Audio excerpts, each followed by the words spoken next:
Welcome to today's InstaLive, and today we're going to talk with Dr. Natalia from IVF Spain, and we're going to talk about egg donation in Spain.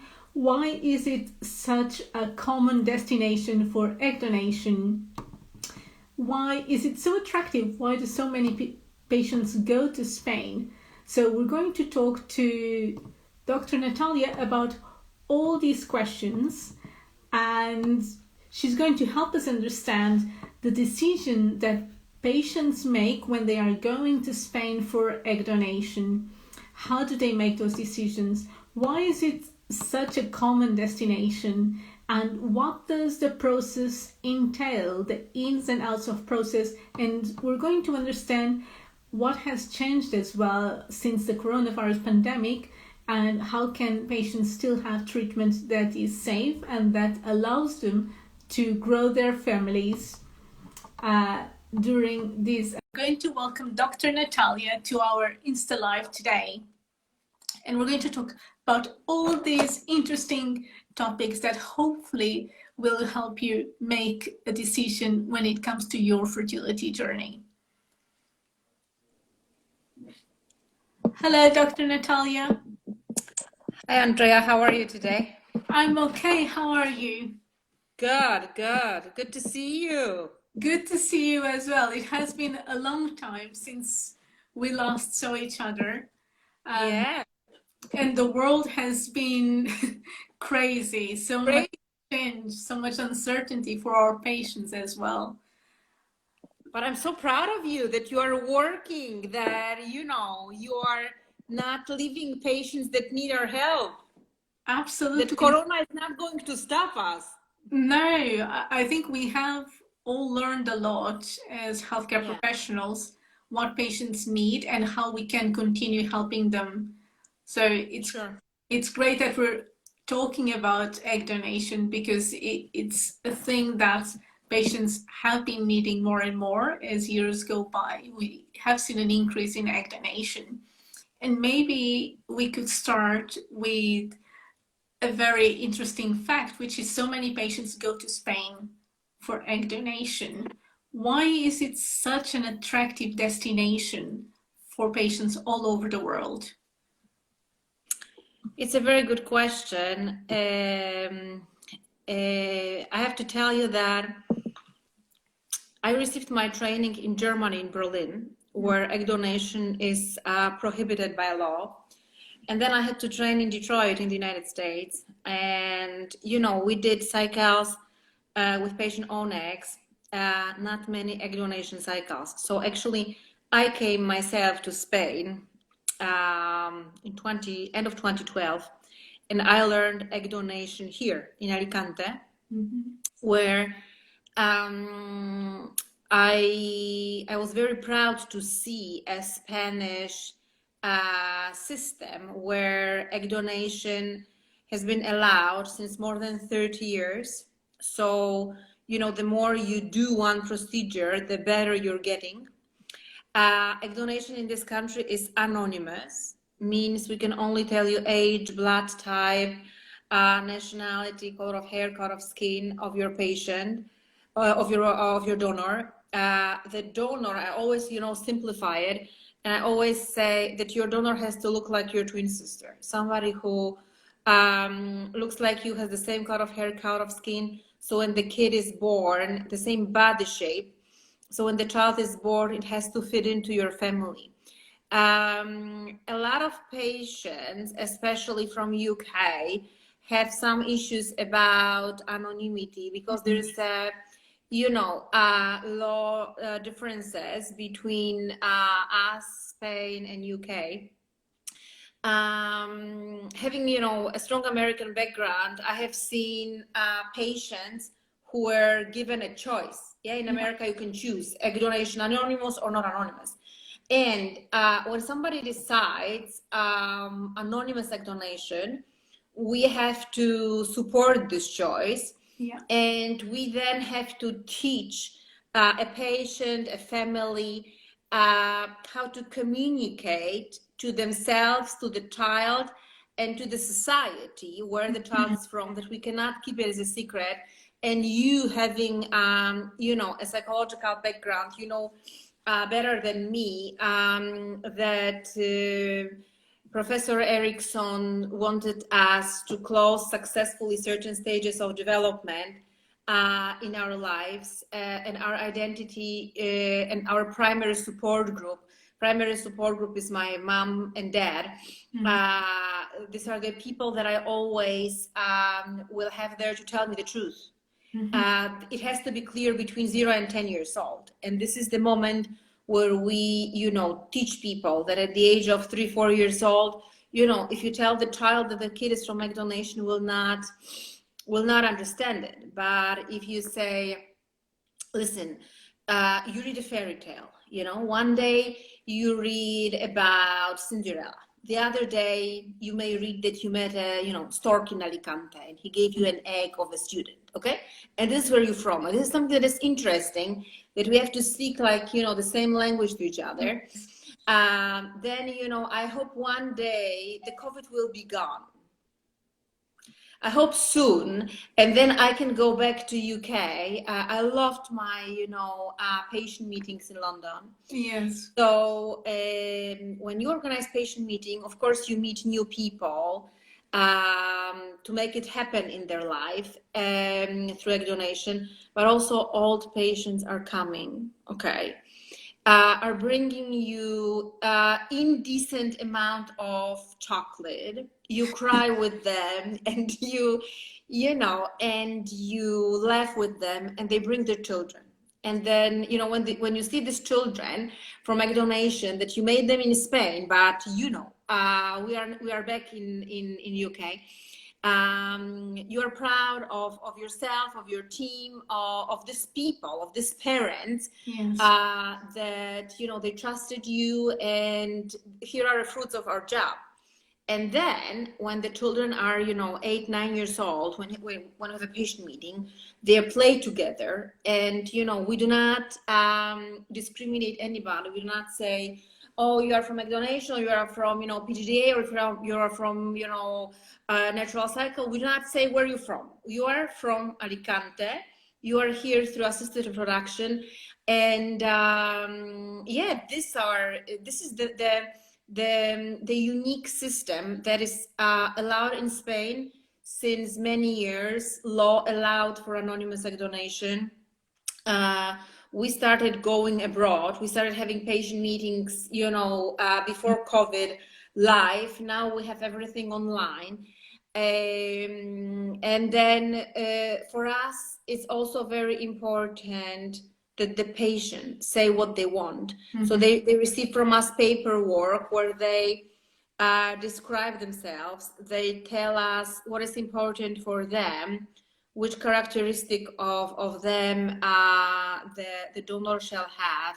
And then you can, express ethnical background, type of education, different things. We want you to spell out your thoughts, and then the process is now also very specific. Means you send your pictures. The facial match system shows us 20 best donors for you that we have available, that we have in our database for you out of 500. And then we all the doctors, we have to sit down together, and it's our final decision who, in our opinion, is the best donor for you. Yeah. So this meets a lot of acceptance of UK patients. And last year, only from London, we had more than 100 patients. You've raised so many interesting points already. Yeah. So I understand that anonymity is maybe one of the key factors that patients go from the UK to Spain, because it's one of the main differences. But anonymity doesn't mean that the parents will not tell their children. So Exactly. It's just you have the choice of telling them in a way that suits you and your child, and in a language appropriate for the child's age. But anonymity is one of the key differences that attracts a lot of people. Yeah. I understand that speaking to a lot of patients as well, some patients might prefer to have a clinic that is close to home, but others actually prefer going abroad and to have a complete separation of their work life. So they don't have all the other things they have to do in their day-to-day, and they can have treatment in the most relaxed environment as possible. And Spain has great weather, great food as well. Yeah. So you can get that feeling of being away almost on holidays as well. You know, I remember central London and, you know, living in suburbs, I had a time that I had to go to school in UK. And then I remember the train, going from Kent to central London. It's like an hour and a half every day, okay? And then I imagine you are working full time. In the meantime, you have to not be too late at work, squeeze in the appointment with the doctor. We all know how doctors work, and they are not always on time. And the stress that you have, and the other thing, it's a price, yeah. That when I compare, the cost of additional ultrasounds and blood work in UK, that in majority of our treatments, when you come to Spain, it's included. So you have to decide. You do it in London in this stress because we have no other choice. Yeah, because you have this kind of job that no matter what you're gonna do, they will never let you escape. Okay, and then you have to undergo additional stress and costs due to this extra work, or you say, okay, now it's time for me. I'm flying to Spain. I'm on vacation. Okay, and then we people, when we have people for IVF cycles, we see them twice during the cycle. Through modern protocols, we can allow ourselves to see you just twice, and then you are coming for an egg retrieval. Or when you are there for egg donation, what do? We just see you once, and then the entire care and support and beach and sun makes you feel that this is the moment that I do my best for my treatment now. Yeah, so I can highly recommend you this. Yeah, I hope soon we will forget COVID, and we all need psychological treatment with you guys, because changing our life from busy travel to sitting at home, it's a cause of depression of many people, yeah, and anxiety. It's an additional stress, and then when we overcome this stress,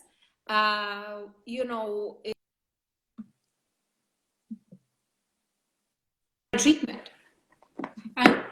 And I think one of the things that can almost feel as reassuring to patients is that when they go to clinics abroad, there's a new role of professionals they are going to meet that they don't meet here in clinics in UK, which is the patient coordinators. And these are people who speak English fluently, and they are sort of organizing the whole journey. So they always have someone to text, email, someone to actually respond. So I think that role of the patient coordinator, someone who is there to support them all the way through.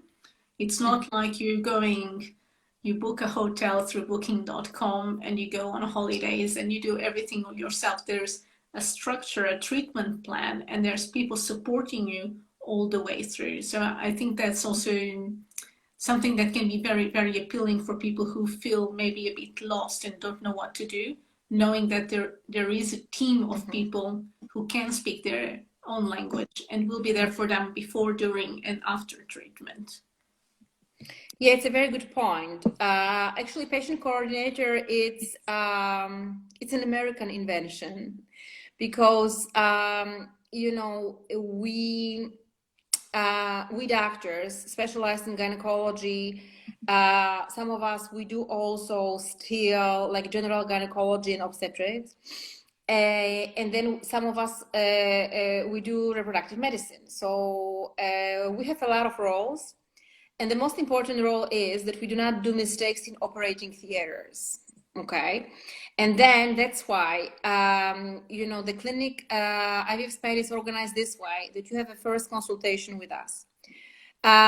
We run a medical history. We then decide what is the best option for you. And then we have to organize it all. I mean, we are making medication plans where we put everything on a time scale. What you need to do, what's going to happen when you come to Spain, and when I do it, trust me, I forgot how to write.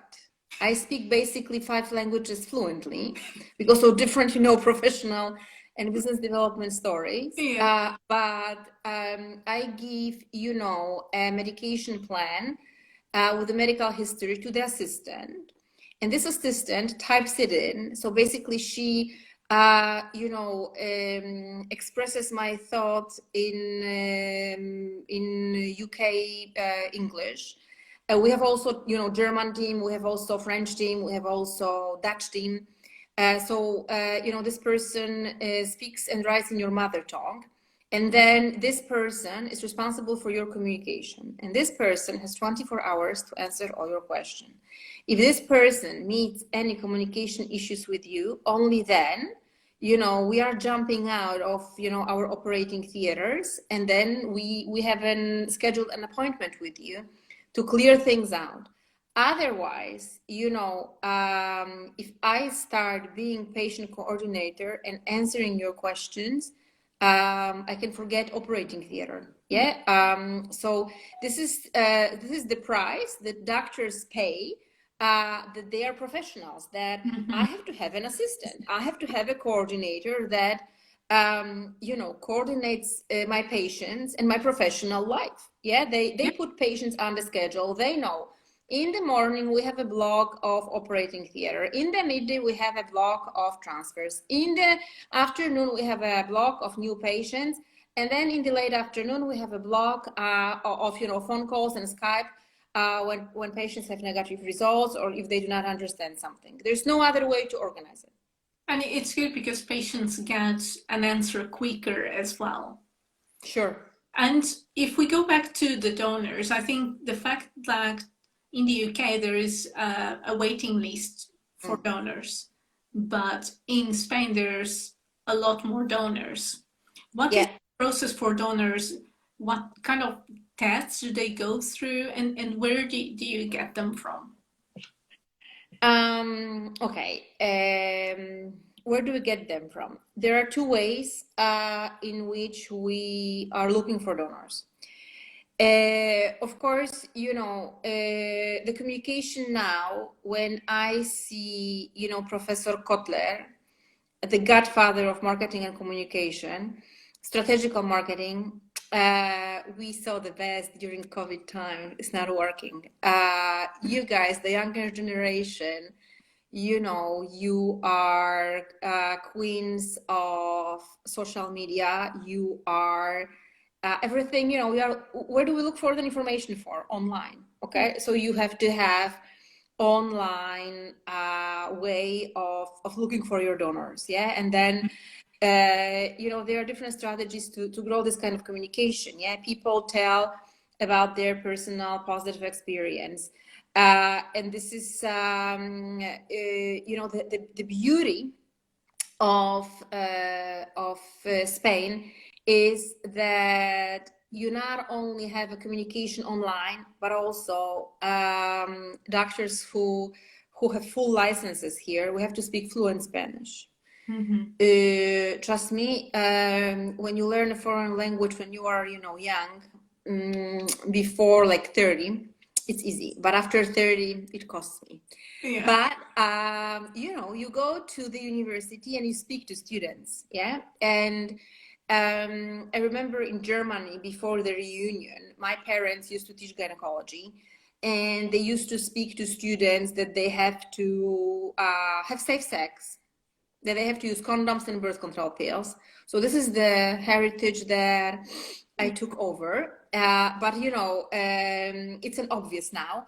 The modern part that we're adding is we show young people that the best age of having children is before 35 years old. Yeah. Because then, you know, there are amazing papers published that show our genetical quality of eggs, which is age dependent. After 35, it's difficult to get pregnant. So I recommend everybody to have children before 35. Nobody takes me seriously. Nobody, okay? And then I say, listen, if you're not want to listen to me, I'm not going to preach right like your mom, okay? At least freeze your eggs. Freeze for yourself. Okay? So you can be your own donor one day, and you're going to like me for that, yeah? So there's a lot of people, young people, that come, they do social freezing. They freeze eggs for themselves. And if they decide to be our donors, they have benefits. They have egg freezing for free. They have smear tests for free. They have a lot of benefits. It really makes sense for them to be our donors. Yeah. So the communication goes both ways: strategical marketing and online. So these are really young people, and then you're able to match them to the younger version of the patients. Yeah, sure. And that's how the process works. Because when we are choosing the proper donor for you, okay, you are sending us pictures from now and also when you're in your 20s. Okay. When you are university students, and then we put it to the computer. Computer has the database. There are 500 donors in database. Okay, you can imagine that. You know, I'm Caucasian, white, American. Yeah, I cannot have a donor that is African. Yeah. Yeah. So, you know, donors are segmented, are organized in 5 groups. Phenotype 1, girls with blue eyes. Phenotype 2, green. Phenotype 3, brown. Phenotype 4 goes from Asia. Phenotype 5 goes from Africa. And then when you are writing down where you're from, how you look like, we have your pictures. The computer, when they see, you know, a girl like me, yeah, and trust me, in my age, yeah, I would need an egg donation. The Spanish girls from the north of Spain with blue eyes, or Eastern European, or yeah, these are the most common ethnicities that look like me, are going to come out. Yeah, and then democratically, we doctors, nurses, we sit down together and we eventually decide. We make a final decision who is the best donor for you. And the patients who go to you for egg donation, are they usually patients who have had several cycles of fertility treatment that haven't worked? How do patients know that now it's a time when I should consider? And do you see patients that maybe want to try one last cycle with you before going ahead with egg donation? I see both groups. I see people that say to me, listen, I had 7 cycles in UK. I know no matter what you're going to do, I need an egg donor. Okay. And then, you know, you have to be honest with your patients and professional. Means we have to evaluate your ovarian reserve. We have to see your age, your AMH, and antral follicle count. You know, there are criteria in which we know we can give you a green light to work with your own eggs. If we see that you are older than 43, when your AMH, anti-Mullerian hormone, which shows me the number of eggs that I could generate when AMH is low, means no matter what I'm gonna do, there will be no eggs. When I do ultrasound and instead of seeing 6 antral follicles, I see 1, I know that the only thing I can do is an egg donation. Yeah. So egg donation is something that we probably routinely offer to patients older than 43, 44. Yeah. There are patients that are young. that, you know, are in their 30s, but in their 30s, it's not the problem about the quality, but the problem of quantity. There are some people that have very low AMH, they are in premature ovarian failure, and they say, listen, I'm 34, but you know, I have no cycles since 1 year, and my mom was in premature ovarian failure, and my sister, and then this is how they know. Yeah, so majority of women know that they need egg donation. They have either a lot of unsuccessful treatments in their country, the time went by, they are over 40 and they know the quality of eggs is bad, or there are people with quantitative issue where the number of eggs you know, is low, and yeah, this is why you need an egg donation. And if they have an egg donation, what are their chances of success? Does it go back to their younger selves where they have 20-30% chance? How does it work? It's even more than 20-30%. Yeah, if I do egg donation, I'm turning your time back, your biological, you know, clock back. You have a pregnancy rate of your egg donor.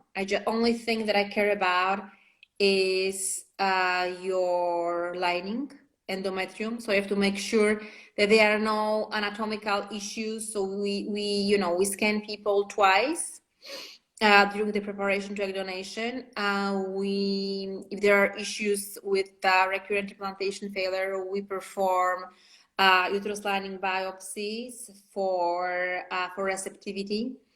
And through egg donation, more than 70% of our patients are pregnant after one transfer. So I was very, you know, positively influenced through the success rates.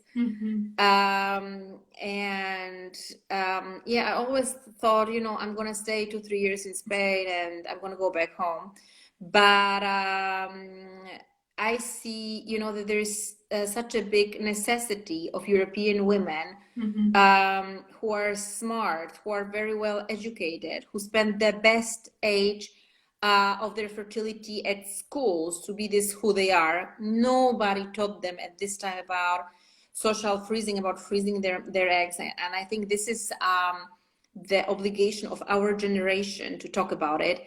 And they are just, you know, need doctors and communication in their mother tongue about egg donation. And Dr. Natalia, I've heard about your amazing program that guarantees a certain number of eggs and blastocysts. Can you tell us a bit about that? Because I haven't heard of any other clinics offering that, and it's something that a couple of patients have come to me for, saying, I want to go somewhere where I have a certain guarantee. I'm sorry, I have issue, you know, with charger. It's the guarantee program. Yeah. So what is important for you before you decide which clinic you want to go to?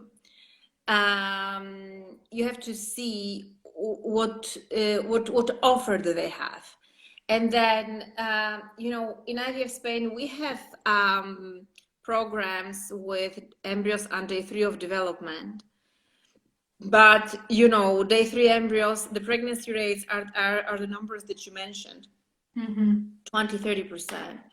A live birth rate, which are not, you know, the highest one. It was a decent number like 20 years ago when you said that through assisted reproduction I have these numbers. We want to do something better. The most common programs that patients are applying for is called something exclusive egg donation or exclusive egg donation plus. Means we want you to have 8-12 eggs of a donor, fresh eggs. Your twin sister, okay, but you know, in her 20s.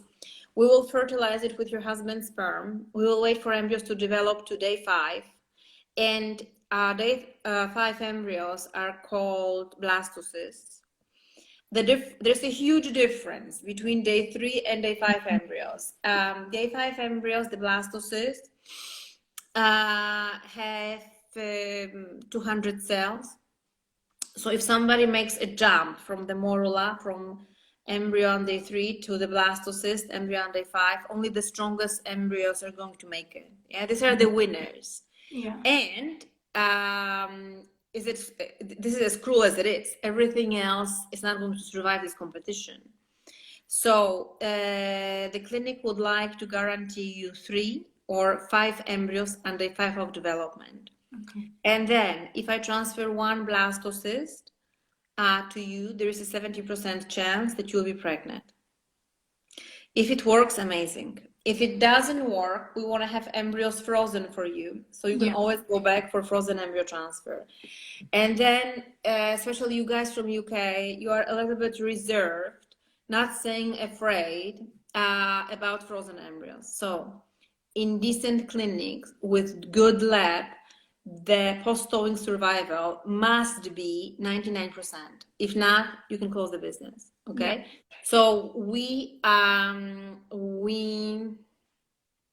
freeze only good quality embryos, A, B, and if we thaw them, 99% of them survives. Yeah. Okay. After second embryo transfer, 80% of patients are pregnant. After third, 93. Okay, so for us, it's important that behind our work, I see certain quality of job and certain numbers, certain something called in statistics, cumulative pregnancy rate. The harder we work, the more we can correct issues that we haven't seen before. We can do the lining biopsy. We can we can see people immunological compatibility. We can add immunological, protocols to support implantation. The harder I work, the more often I transfer, the higher cumulative pregnancy rate. So this is a program with 3 embryos on day 5 of development. Some people say, listen, 93% is not enough security for us. We want more. So clinic developed something called exclusive egg donation plus, where we guarantee you 3 embryos from the first donor until you get pregnant. And if you do not get pregnant with the first donor, we stimulate a new donor for you without any extra cost to fulfill this guarantee. Okay. Okay, so then after 5 transfers, 97% of people are pregnant. I think that appeals to a lot of patients who are really looking for some sort of certainty when going abroad. And I think you're doing something unique that will really appeal to so many patients. Thank you. And Dr. Natalia, I had here a question in my mind about the coronavirus pandemic. How has it changed? We know the lab is already one of the most secure and safe places in whole medicine. But how has it changed for the patients themselves? Can they maybe do consultations remotely? Can they, well, I'm sure they'll have to wear a mask. How does it work at the moment? You know what? I'll tell you how it worked in March, and I'll tell you how proud of you ladies I am and how it works now. Yeah. So in March, when we had complete lockdown, I felt like I retired. It was amazing feeling, because I worked 20 years in gynecology. So after 20 years in gynecology, you have this break and there's nothing you can do, okay? You are in your home, you have gym in your home, you just work out and you see patients 3 hours a day. I remember you saying that and I was so busy because all the patients were so stressed. Exactly. And then, there's nothing you can do because there's no flights. So what we did was we had like 200 cycles in March that we have to reschedule for like infinity. Yeah. So basically people were, who in March were in their cycles when we had sperm of husbands frozen here, we were generating embryos, freezing embryos. And for those who were not lucky, we were freezing eggs of their donors. When they can travel with their husband, then we were supposed to generate new embryos. Yes. So it was March, yeah. And after this craziness, after rescheduling these 200 people, what happened was I felt like I retired, yeah. You can imagine I have a brother and he's a psychiatrist in Boston, and he said to me, you know what? I work just Monday and Friday. I remember mother, she did it too in her 80s. Listen, girl, we are in our 40s, 50s. Amazing feeling, you know? So it was like 3 months like this, very slow motion. Yeah. And then when Spanish government allowed for people to travel, I felt that we had like a British invasion. Yeah, British people invaded Alicante because all the cycles that we rescheduled, okay, were getting flights to Alicante and wanted to have a transfer now. And then we were like explaining, listen, you have to stop your birth control pills, you have to have your period, and then transfer. Yeah, so like end of June, yeah, I felt I was working like double or triple, Yeah. and then we couldn't have patient meetings, we couldn't fly to see people, new patients. So we started doing patient meetings online, and I ran them twice a month. Yeah, I'd be more than happy to see you online. And then I had to modernize the whole process. People are not flying for first appointments. People are having first appointments online. Yeah. It makes a lot of more paperwork for patient coordinators, but there's no discussion. Okay, there's no other way. And then on the day of the first appointment online, you have your medication plan and you're flying to Spain just for the treatment. Which is if you're coming for an IVF cycle, and majority of people come for PGDA, then you are staying here from Monday till Saturday, and if it's an egg donation cycle, you are staying here from Monday till Monday. So this is how we schedule cycles. We do everything that the whole process of seeing patients is safe for us and safe for patients. We do before you can imagine Spain, yeah, they usually start working at 9. So you can imagine now during Corona, they come to work 7:30. And the whole process starts downstairs in the reception desk where, people are having COVID tests from their blood. And you can only see the doctor when you are COVID negative. If you are COVID positive in your antibodies, I have to fully dressed up, and see you in the different building. And then we have to wait for your, confirmatory test, which is usually 24 hours. Of course, we treat only COVID negative people in PCR. Everything else has to be frozen. There's no transfers with, PCR positive. So we did everything possible to, not to say segregate, but to differentiate people who could be potentially infectious from the people who are healthy. So, since the last 2 months, clinic is working like nothing has happened. And I'm so proud of you, UK people, because you're flying to Spain for the treatment. You're having vacation from Monday till Monday, and then you are flying back home. We provide you, COVID tests, and you are staying, 14 days in the quarantine. So people say to me, listen, I'm 45. I cannot wait anymore. COVID is not going to stop me. Yeah. And I'm like, wow. Yeah. I think that's true, because if patients are young, in their 20s or 30s, maybe it's okay to wait another year. But if you are over 35, maybe you don't want to wait. No. We just need to continue doing treatment as safe as possible. And we know it's safe to be pregnant, even if you get COVID, and it's safe for the baby as well. Yeah.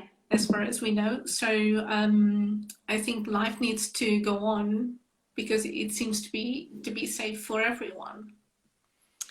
My family members had COVID in the States, and some of them, travel and work in China, in Shanghai. And what can I say? In China, we do not get like the whole picture of this what's going on there, but people are hanging between waves. Means when there's a certain number of infected people, they have a complete lockdown. European engineers like it because they spend their time in 5 star hotels and then get food and everything delivered. So my father says that he's not sure if he's coming back for Thanksgiving this year. Yeah. So and then they work in shifts, so people do not have as much contact. And this is how we have to adjust our reality. I cannot have a patient meeting with you in the heart of London. We have to, see each other online. If you cannot wait, I'll be more than happy to do it. And trust me, I will not make you fly to Spain for the first appointment. Let us have this first appointment here online, and then organize your treatment and let you fly to Spain for the treatment only. And then we are not a brand that is on the market since yesterday. We have at least 10 years stories behind us. So there are people happy with us or less happy with us, let me put it this way. And then you have to decide if this is something for you or not, because this is how our reality probably is going to look next year too. Yeah, I think it's good to know that here in UK, patients can get a test before flying as well. Yeah. Both at the airport and in the pharmacy. So if they want to test before booking the flight, they can get tested as well. So they have some certainty that when they get there, they are likely to be negative as well and are able to have treatment as well. Exactly. Dr. Natalia, one last question is, go ahead. How can patients access your online meetings? How can they maybe take that first step to get in touch with you, the services you provide, and then book that initial consultation? You don't have to wait for a patient meeting. Okay. There is a contact, IVF Spain contact webpage, where you just go IVF Spain and then you have an English version, and then contact, you drop your email, your last name, and just a very brief touch of your medical history and say, listen, I want to have a Skype consultation with Dr. Schlarb, thanks. That's it. And then patient coordinators, that I highly respect those ladies because they have abilities a lot higher than secretaries. They put you in touch on our schedule. They're gonna send you like a real medical history that you have to fill in, because when we have half an hour to talk to each other, I'm not going to be asking you your medical history. I want to see it, and then it's easier for us to communicate. It's quicker. So this is like you can when you're looking for a doctor or clinic to support you, you can do it anytime. You just go to the web page, contact, and you're in. And then trust me, they have 24 hours to answer your email. And trust me, we are checking this. We know which one of these coordinators, which numbers they have and why. So the balance in life to see what's coming in and what's coming out is very important. So this is, the like every day. The patient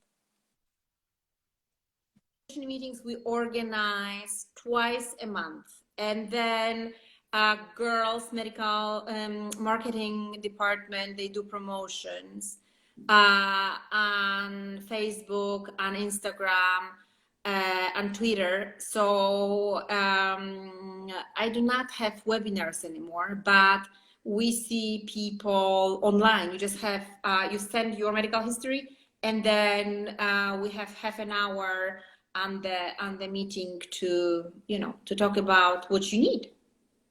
Brilliant. So I'm going to leave this video on IGTV, and I'm going to leave the link to the website on the Perfect. contact page so that patients can go directly there. And of course, they can connect on Instagram and Facebook as well to Sure. keep an eye for the patient meetings as well. Dr. Perfect. Natalia, thank you so much for joining us today. Nice seeing you, Andrea. I'm so proud of you. Don't give up. Support these people, because in the stress, we need good, psychologist support. For me, the most important defense mechanism that we use is called conversion. Means the negative energy that we have in our life, we have to convert into something positive. So, people, I started learning French, okay? But for you, if you have fertility issues and you want to have a medical opinion and plan for the baby, convert it to your defense mechanism and get in touch with us, and I'll be more than happy to help you. Thank you so much, Dr. Natalia. Take care. You too. See you. I hope to see you in London soon after COVID. Take care, Andrea. Good seeing you, honey. All the best, guys. Bye. Bye.